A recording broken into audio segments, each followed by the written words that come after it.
ये कहानी दूसरे विश्व युद्ध की है, जहां जर्मनी ने नॉर्वे के ऊपर हमला कर दिया होता है, जिनका मकसद नॉर्वे के सेंट्रल बैंक में रखे 52 टन सोने को हासिल करना था। अगर ये सोना जर्मन के हाथ लग जाता तो नॉर्वे की पूरी इकोनॉमी बुरी तरह से बर्बाद हो जाती। कहानी की शुरुआत नॉर्वे से होती है और ये समय 20 अप्रैल सन 1940 का होता है और हम फेडरिक के परिवार को देखते हैं, जो अपनी बेटी के जन्मदिन में लगा हुआ होता है। तभी फेडरिक को सायरन बजने की आवाज सुनाई देती है, जिसका मतलब जर्मनी की फौज नॉर्वे के शहरों में घुस चुकी है। इसके बाद फेडरिक और उसका परिवार बंकर में छिपने के लिए अंदर चले जाते हैं और इनकी पूरी रात डर के साए में निकल जाती है। अब सुबह फेडरिक की वाइफ जरूरत का सारा सामान पैक करने लगती है ताकि वे लोग सुरक्षित जगह पर जाके अपनी जान बचा सके। यहाँ फेडरिक अपनी वाइफ से कहता है कि मुझे कुछ देर के लिए ऑफिस जाना होगा, वहाँ जाकर कुछ जरूरी दस्तावेज को हटाना होगा जो कि जर्मन के हाथ नहीं लगने चाहिए। यहाँ फेडरिक की पत्नी उसे जाने से मना करती है, लेकिन एक सेक्रेटरी होने के नाते फेडरिक को जाना ही होगा। नॉर्वे की सबसे बड़ी गोल्ड रिजर्व बैंक सोने को सुरक्षित करने के लिए उसे खूब सारे लकड़ी के बक्से में भरवा देती है ताकि जर्मन के आने से पहले सोने को यहाँ से दूसरी जगह भेजा जा सके। लेकिन इतने सारे सोने को दूसरी जगह भेजने के लिए इन्हें बहुत सारी गाड़ियों की जरूरत होगी। यहाँ बैंक का गवर्नर कहता है कि हमारे पास समय बहुत कम है, इसलिए जहाँ कहीं भी गाड़ियाँ दिखाई दे उसे यहाँ लेकर आओ। दूसरी तरफ हम देखते हैं कि नॉर्वे और जर्मनी की लड़ाई में एक जर्मन शिप जलते हुए पानी में डूब रहा है, लेकिन मेजर ऑटो जो एक जर्मन ऑफिसर है वो किसी तरह बचकर सड़क पर पहुंच जाता है और लिफ्ट लेकर शहर की तरफ जाने लगता है। दूसरी तरफ हम फेडरिक को देखते हैं जो अपने ऑफिस में जरूरी दस्तावेज को जलवा रहा होता है। तभी उसे फाइनेंस मिनिस्टर का फोन आता है। यहाँ मिनिस्टर कहता है कि मुझे एक भरोसेमंद आदमी की जरूरत है जो मुझे सुरक्षित देश से बाहर निकाल सके। दरअसल फेडरिक और ऑस्कर पुराने दोस्त है, इसलिए एक दोस्त दूसरे दोस्त से हेल्प मांगता है। यहाँ फेडरिक मिनिस्टर से कहता है कि मैं तुम्हें लेने जल्दी पहुँच जाऊंगा। अब फेडरिक अपने घर पहुँचता है तो देखता है कि उसकी पत्नी और बेटी यहाँ से जा चुके हैं। वो लोग फेडरिक के लिए एक लेटर भी छोड़ कर गए हैं। उधर सेंट्रल बैंक का एक ऑफिसर गाड़ी चुराते हुए पकड़ा जाता है। अब इससे पहले कि उसकी और धुलाई होती, वह कार मालिक को एक लेटर दिखाता है और कहता है कि मैं सेंट्रल बैंक का आदमी हूँ, हमें लिलहैमर पहुँचने के लिए तुम्हारी गाड़ी चाहिए ताकि हम सोने को सुरक्षित यहाँ से बाहर ले जा सकें। जिसके बाद वह आदमी मदद करने के लिए मान जाता है, लेकिन यहाँ कुछ बच्चे भी थे जो उनकी बातें सुन रहे थे। अब सब लोग सेंट्रल बैंक पहुँचते हैं और सोने के बक्से को गाड़ियों में लोड करने लगते हैं, जो उनकी इकोनॉमी को बर्बाद होने से बचाने का आखिरी रास्ता है। लेकिन तभी जर्मन प्लेन से शहर में बमबारी शुरू कर देते हैं, जिसके बाद बैंक का गवर्नर एड्रिक को गन देता है और कहता है कि तुम जल्दी यहाँ से निकल जाओ और कार में किसी को भी लिफ्ट नहीं देना। उधर फ्रेडरिक फाइनेंस मिनिस्टर को लेने के लिए उसके ऑफिस पहुँच जाता है और जर्मन के आने से ठीक पहले ये लोग वहाँ से निकल जाते हैं। तभी मेजर ऑटो अपनी फौज के साथ सेंट्रल बैंक आता है और गवर्नर से कहता है कि हम यहाँ शांति का पैगाम लेकर आए हैं, हमें नॉर्वे पसंद है, इसलिए भलाई इसी में होगी कि तुम शांति से हमारी बात मान लो। जिसके बाद गवर्नर तिजोरी खोल देता है और मेजर देखता है कि सोना यहाँ से गायब है। जिसके बाद वह गवर्नर को बंदी बना लेता है। अब पूरे शहर में अफरा तफरी का माहौल था, लोग अपनी जान बचाकर भाग रहे थे। तभी कुछ सिविलियंस सोने से भरी गाड़ी में चढ़ने की कोशिश करते हैं, लेकिन एड्रिक उन्हें गन दिखाकर भगा देता है। अब शाम होते होते सभी गाड़ियां लिलहैमर तक पहुंच जाती हैं, जहां सोने से भरी पेटियां को सेंट्रल बैंक की इस ब्रांच में रख दिया जाता है। जिसके बाद सब लोग अपने अपने घर चले जाते हैं, लेकिन एड्रिक जिस आदमी के साथ यहाँ आया था वह न जाने कहाँ गायब हो जाता है और रात भर वह गाड़ी में ही बैठकर उसका इंतजार करता है।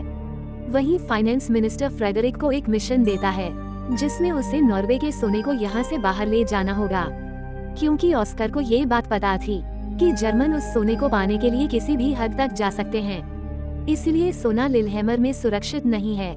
ऑस्कर कहता है कि हमें सोने को पश्चिमी तट तक ले जाना होगा, जहां हमें ब्रिटिश नौसैनिक जहाजों और सैनिकों से मदद मिल जाएगी।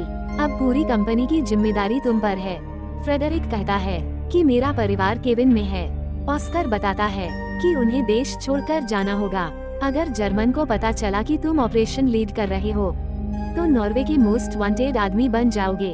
अब फ्रेडरिक ना चाहते हुए भी उस बैंक में जाता है जहां सोना रखा हुआ था, लेकिन इस बैंक का मैनेजर उसका तब तक सहयोग नहीं करेगा जब तक कि वह गवर्नर से बात नहीं कर लेता। वहीं हम गवर्नर को देखते हैं जो जर्मन के कब्जे में है, लेकिन उसने अब तक अपनी जबान नहीं खोली थी। फिर मेजर उसे एक जोरदार थप्पड़ मारता है और कहता है कि बताओ सोना कहाँ पर है। तभी कुछ बच्चे मेजर से मिलने आते हैं जो जानते थे कि सोना कहाँ है। दरअसल यह वही बच्चे थे जिन्होंने एड्रिक और हेनरी की बातें सुनी थी। अब मेजर जानता था कि सोना कहाँ छिपा हुआ है। वो उन बच्चों को शाबाशी देता है। उधर फ्रेडरिक की बहन उससे मिलने आती है जो अब वॉलंटियर का काम कर रही थी और वह इस मिशन में अपने भाई का साथ देना चाहती है।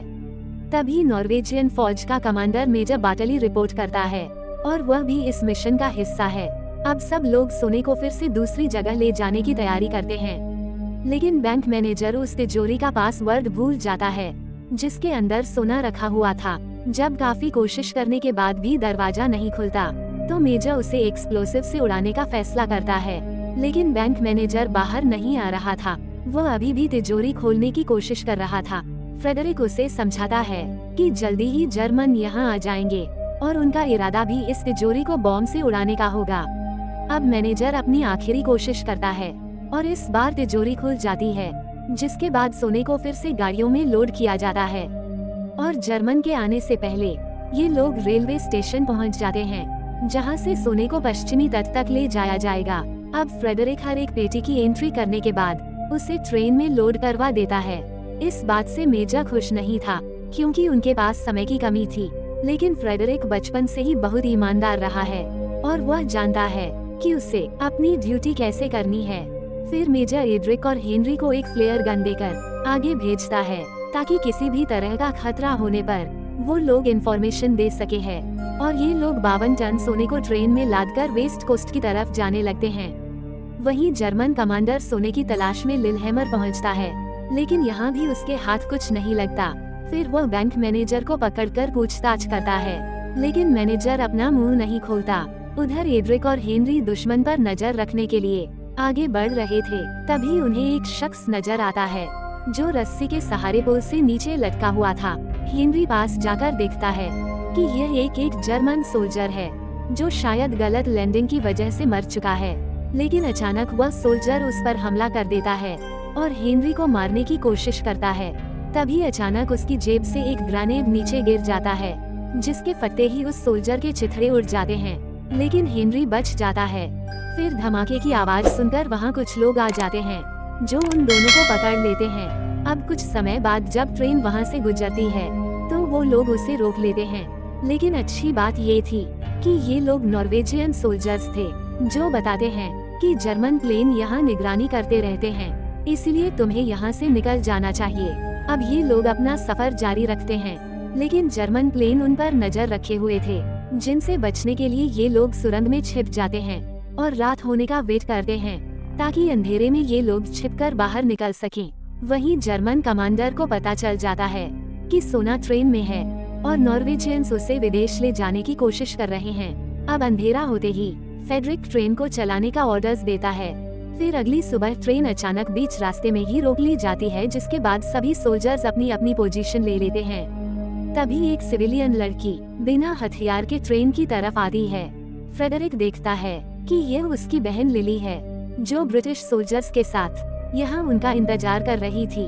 वह फ्रेडरिक को बताती है कि आगे का रास्ता साफ है, वेस्ट कोस्ट पहुँचते ही हमें एक जहाज मिलेगा जिसमें हम अपना सारा सोना रख देंगे। अब कुछ घंटे का सफर करने के बाद ये लोग वेस्ट कोस्ट पहुँचते हैं जहाँ एक ब्रिटिश जहाज उनका इंतजार कर रहा था। अब फ्रेडरिक सोने की पेटियां को ट्रेन से जहाज में शिफ्ट करवाना शुरू करता है, लेकिन एंट्री को लेकर मेजर और उसके बीच फिर से बहस हो जाती है। मेजर कहता है कि हम इन सीलबंद पेटियां को बस यहाँ से वहाँ रख रहे हैं, जिन्हें तुम्हें फिर से गिनने की जरूरत नहीं है, लेकिन फ्रेडरिक को ये लिस्ट ऊपर तक पहुँचनी थी, इसलिए वह कोई भी गलती नहीं करना चाहता था। अब पेटियां की गिनती फिर से शुरू होती है, लेकिन काम पूरा होने से पहले ही जर्मन प्लेन उन तक पहुँच जाते हैं और इस जगह पर अंधाधुंध गोलियां और बम बरसाने लगते हैं। फिर सब लोग अपनी जान बचाने के लिए ट्रेन में चढ़ जाते हैं और बची हुई बेटियां के साथ उन्हें वापस लौटना पड़ता है। इस हमले में उनकी ट्रेन की कई बोगियां तबाह हो जाती हैं, जबकि कुछ लोग जख्मी भी हो जाते हैं। अब जर्मन बॉम्बर्स के जाने के बाद ट्रेन एक स्टेशन पर रुकती है, जहां सभी सोल्जर्स बोगियों में लगी आग बुझाने की कोशिश कर रहे थे। लेकिन मेजर फ्रेडरिक पर गुस्सा करता है। वो कहता है कि यह सब तुम्हारी गलती है। अगर तुम हर एक नंबर की एंट्री नहीं करते तो हम सारा सोना जहाज में रख सकते थे। फ्रेडरिक भी इस घटना के बाद बहुत दुखी था। इस हमले के बाद उसका दिमाग काम करना बंद कर देता है। फिर वह हेनरी के पास जाता है, जो इस हमले में मरते मरते बचा था। तभी लिली बताती है कि ब्रिटिशर्स से हमारा संपर्क टूट गया है और वह सेंट्रल बैंक को बिना कुछ बताए चले गए हैं, इसलिए मुझे वहां जाकर उन्हें ढूंढना होगा। जाने से पहले लिली फ्रेडरिक को एक नंबर देती है, जो उस जगह का था जहां उसकी पत्नी और बेटी हैं। लेकिन नंबर के ट्राई करने पर कोई भी फोन नहीं उठाता। अब ये लोग ट्रेन की छत को फिर से ठीक करते हैं और बिखरे हुए सोने को फिर से पेटियों में रखा जाता है। फिर लिली शाम होने तक वापस लौटती है, जो खाने के लिए मछलियाँ लाई थी। वह बताती है कि हमने फिर से ब्रिटिशर्स के साथ संपर्क बना लिया है। वो लोग जल्दी ही फोन करेंगे, लेकिन गवर्नमेंट देश छोड़ रही है और उन्हें पैसे चाहिए जिन्हें उन तक पहुंचाने के लिए मुझे एक नया मिशन मिला है, इसलिए मुझे जाना होगा। अब अगली सुबह ब्रिटिशर्स का फोन आता है, जो बताते हैं कि सिर्फ एक जहाज है जो गवर्नमेंट और किंग को निकालने के लिए मोल्डे की तरफ जा रहा है और सारा सोना भी इसी जहाज में जाएगा। मगर मोल्डे तक ट्रेन से पहुंचना इम्पॉसिबल है, इसलिए सोना ले जाने के लिए इन्हें गाड़ियों का इंतजाम करना होगा। फिर ये लोग शहर जाकर गाड़ियों का बंदोबस्त करते हैं। मेजर कहता है कि इस बार कोई एंट्री नहीं होगी, पेटियां को ट्रेन से निकालकर सीधे गाड़ियों में लोड करो। लेकिन फ्रेडरिक इस बात से सहमत नहीं था। वो कहता है कि अगर यह ऑपरेशन किसी चीज की वजह से चल रहा है तो वो ऑर्डर है, इसलिए पेटियां की एंट्री करना बहुत जरूरी है। मैं नहीं जानता कि जर्मन यहाँ कब तक आएंगे, लेकिन हम अपना काम तरीके से ही करेंगे। ये बात सोल्जर को अच्छी तरह समझ आ जाती है और वे मेजर का ऑर्डर न मानकर फ्रेडरिक की सुनते हैं। फिर हर एक पेटी की एंट्री कराकर उन्हें गाड़ियों में लोड किया जाता है। एड्रिक, जो सेंट्रल बैंक का ही कर्मचारी था, वो एंट्री करने में फ्रेडरिक की मदद करता है और सारा सोना लोड होने के बाद ये लोग मोल्डे की तरफ बढ़ते हैं। उधर वह जर्मन ऑफिसर अपनी टीम के साथ स्टेशन पहुंचता है और उसे एक बार फिर से निराशा हाथ लगती है। वह देखता है कि पूरी ट्रेन खाली है।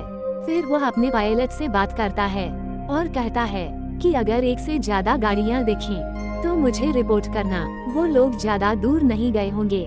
दरअसल फ्रेडरिक पहले से ही जानता था कि जर्मन उसके पीछे हैं, इसलिए सब लोग अपनी गाड़ी लेकर अलग अलग निकलते हैं। मगर फ्रेडरिक की गाड़ी एक जगह फंस जाती है और काफी कोशिश करने के बाद भी नहीं निकल पाती। फिर एक सोल्जर, जो नॉर्वे का फेमस कवि था, वह पास के फार्म हाउस से घोड़े लेकर आता है और ये लोग घोड़ों की मदद से गाड़ी को खींचकर बाहर निकाल लेते हैं। अब फ्रेडरिक उस जगह पहुंचता है जहां एक फेरी गाड़ियों को दूसरी तरफ लेकर जा रही थी, लेकिन इनकी आखिरी गाड़ी अभी तक नहीं आई थी, क्योंकि हेनरी और एड्रिक जिस गाड़ी से आ रहे थे वह रास्ते में ही खराब हो जाती है। उधर जर्मन टायर के निशानों को फॉलो करते हुए आगे बढ़ रहे थे। यहाँ मेजर बाटली कहता है कि हम और ज्यादा इंतजार नहीं कर सकते, हमें अब जाना चाहिए। लेकिन फ्रेडरिक अपने किसी भी साथी को छोड़कर जाने के लिए तैयार नहीं था। उधर हेनरी और एड्रिक कार को ठीक करके फिर से स्टार्ट कर लेते हैं। अब इससे पहले कि यह लोग कोस्ट तक पहुंचते, एक जर्मन प्लेन उन पर हमला कर देता है, लेकिन किसी तरह ये लोग फेरी तक पहुंच जाते हैं। अब जर्मन फेरी को निशाना बनाकर अंधाधुंध गोलियां चलाते हैं। ऊपर से फाइटर प्लेन भी बॉम्ब गिराने की फिराक में था, लेकिन किस्मत इनका साथ देती है और ये लोग जर्मन की पहुंच से दूर निकल जाते हैं। मगर जर्मन कमांडर ने अभी तक हार नहीं मानी थी। वह जानता था कि यह लोग सोना लेकर मोल्डे जा रहे हैं। अगर वो लोग ब्रिटिश जहाजों तक पहुंच गए तो हमें वो सोना कभी नहीं मिलेगा। वो कहता है कि मुझे एक प्लेन चाहिए ताकि मैं उनकी बर्बादी अपनी आंखों से देख सकूं। वहीं फ्रेडरिक सोना लेकर मोल्डे पहुंचता है, लेकिन यहाँ पहले से ही जर्मन ने तबाही मचा रखी थी और लोग अपनी जान बचाकर इधर उधर भाग रहे थे। तभी फ्रेडरिक को लिली मिलती है, जो बताती है कि तुम्हें जल्दी करनी होगी, क्योंकि जहाज केवल गवर्नमेंट और किंग के लिए ही रुका हुआ है। हालांकि मेरा ऑपरेशन अभी भी अधूरा है। क्योंकि जिस बैंक में पैसे रखे हैं उसका दरवाजा नहीं खुल रहा है। अब पहले फ्रेडरिक पेटियों को जहाजों में रखवाना शुरू करता है, लेकिन काम पूरा होने से पहले ही किंग आ जाता है। फ्रेडरिक कहता है कि हमें थोड़ा और वक्त चाहिए। 18 टन सोने को रखा जाना अभी भी बाकी है। ऑस्कर कहता है कि मैं इसमें कुछ नहीं कर सकता, तुम्हें इसे खुद ही किसी सुरक्षित जगह पहुंचाना होगा। तभी जर्मन बॉम्बर्स इस जगह पर फिर से बमबारी शुरू कर देते हैं। इसी बीच फ्रेडरिक और लिली मिलकर किसी तरह बैंक का दरवाजा तोड़ते हैं और उसके अंदर रखा सारा पैसा निकालकर बाहर ले आते हैं। उधर एड्रिक को बचाने के चक्कर में हेनरी को गोली लग जाती है और जर्मन के बढ़ते हमलों को देखकर आखिरी जहाज भी यहाँ से चला जाता है। अब अगली सुबह पता चलता है कि हेनरी की मौत हो चुकी है और उसके जाने से एड्रिक बहुत दुखी है। मेजर कहता है कि हमसे जो हो सका हमने किया, अब हमें आगे बढ़ना होगा। जिसके बाद ये लोग सोने को फिर से गाड़ियों में लादकर आगे बढ़ते हैं। अब फ्रेडरिक के पास कोई प्लान नहीं था, उसे समझ नहीं आता कि वह इस सोने को कैसे देश से बाहर निकाले। फिर ये लोग एक गांव में पहुंचते हैं, लेकिन वहां के लोग इनकी बंदूक और पेटियों पर लगे खून को देखकर डरे हुए थे। उन्हें लगता है कि यह लोग जर्मन हैं। जिसके बाद फ्रेडरिक उन्हें समझाता है कि हम नॉर्वे गवर्नमेंट के लिए काम करते हैं और हमारे पास सोना है जिसे लेकर नॉर्थ जाना है और इस काम को करने में हमें तुम्हारी मदद चाहिए। जिसके बाद सभी मछुआरे उनकी मदद करने के लिए राजी हो जाते हैं और सोने की पेटियों को अपनी बोट्स में रखकर नॉर्थ की तरफ जाने लगते हैं। तभी एक जर्मन प्लेन निगरानी करने के लिए उनके ऊपर मंडराने लगता है, जिसे देखकर सब लोग बोट के अंदर छिप जाते हैं। लेकिन फिशिंग बोट देखकर मेजर को उन पर शक नहीं होता और उसे इस बार भी खाली हाथ लौटना पड़ता है। वो कहता है कि मैं हार गया, अब मुझे घर ले चलो। फ्रेडरिक और उसकी टीम की बदौलत नॉर्वे का पूरा सोना अब सुरक्षित था। तभी लिली बताती है कि तुम्हारा परिवार सही सलामत स्वीडन पहुंच गया है, जहां वो लोग सुरक्षित हैं। जिसके बाद फ्रेडरिक अपनी बहन को गले से लगा लेता है और इसी के साथ यह मूवी खत्म हो जाती है। अगर दोस्तों गोल्ड रन मूवी आपको अच्छी लगी तो कमेंट में जरूर बताएं और वीडियो को लाइक और चैनल को सब्सक्राइब करना न भूले, ताकि हमारी अगली वीडियो का नोटिफिकेशन आपको सबसे पहले मिल सके। धन्यवाद।